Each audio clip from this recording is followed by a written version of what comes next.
Your cat just rubbed its face against the corner of the sofa, then the table leg, and finally the door frame. After that, it came over to you, rubbed against your leg, and simply walked away. You might have thought it was being affectionate, itchy, or just plain weird, assuming that you are the master of this house. However, your cat thinks otherwise and has the chemical evidence to prove it. While you were watching, your cat was doing something you cannot see, feel, or undo. It was essentially rewriting your apartment, corner by corner, object by object, including you. This map it is building exists in parallel with your reality, meaning you live in your apartment while it lives in its own. Every corner and piece of furniture is a point on its map, and point number 5 in the story will change how you view your place in this world forever. Let us start with the actual mechanism, because without it, everything else sounds like a fantasy. Several groups of specialized glands are located on a cat's face in specific places: the corners of the mouth, the cheeks, the chin, and the forehead between the eyes and ears. These glands constantly produce pheromones, which are chemical compounds that the cat applies to surfaces during the act of rubbing.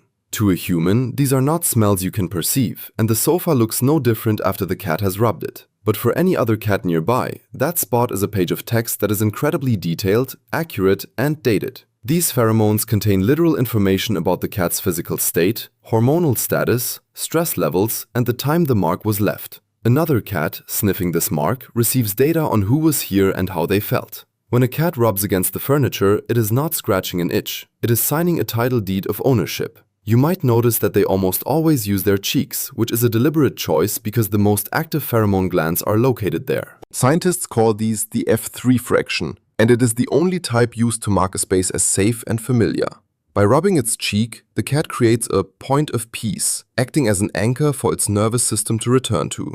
The very same glands and cheek rubbing behavior are used when the cat interacts with you. Cats never rub against the middle of a flat wall. They always choose corners, edges, protrusions, or legs. This follows a very specific logic, as corners allow for the maximum dispersal of the scent in 2 directions at once. While a scent on a flat surface remains local, marking a corner doubles the coverage with the same amount of effort. Corners also serve as navigation points through which any moving creature must pass, making them perfect route markers. The cat is not marking the entire territory, but rather selecting control points to achieve maximum coverage with minimum effort.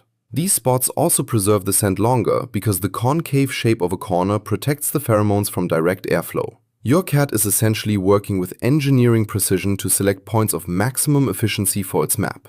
If you could see these pheromone trails, your apartment would look like a structured map with logical routes. The cat marks the paths from its bed to the food bowl and the litter box quite heavily and refreshes them regularly. These are its roads, and it patrols them daily to update any signals that have started to fade. Resting spots like the sofa or windowsills are marked with layers of cheek pheromones because the cat returns to them constantly. Meanwhile, the perimeter and entry points like doors and windows are marked differently, often using frontal glands. This signals to potential intruders that the territory is occupied, rather than just saying the area is safe. Everything the cat interacts with socially, including your clothes, shoes, and chair, is marked by both its cheek and forehead glands. These are not just territory. These are members of its group, and your name is written in scent right next to the sofa. Point number 5, which I mentioned earlier, explains that when your cat rubs its face against your leg, it uses the same mechanism but with a different purpose than marking a piece of furniture. On you, it uses a specific version of the F3 pheromones intended for social group members. This means the cat is not saying, "You are my property," but rather, "You are mine," in the sense of family. On the level of feline social chemistry, this is the equivalent of being officially included in the pack. If a cat stops rubbing against you, it hasn't necessarily become less affectionate. It may no longer perceive you as part of its group due to stress or illness. This behavior is a vital signal because it indicates the animal's internal state has changed. When a cat rubs against you after you come home, it isn't missing you in the human sense, but rather updating your chemical status. You smell of the outside world and strange places, so the cat methodically restores your correct scent profile to put you back on the map.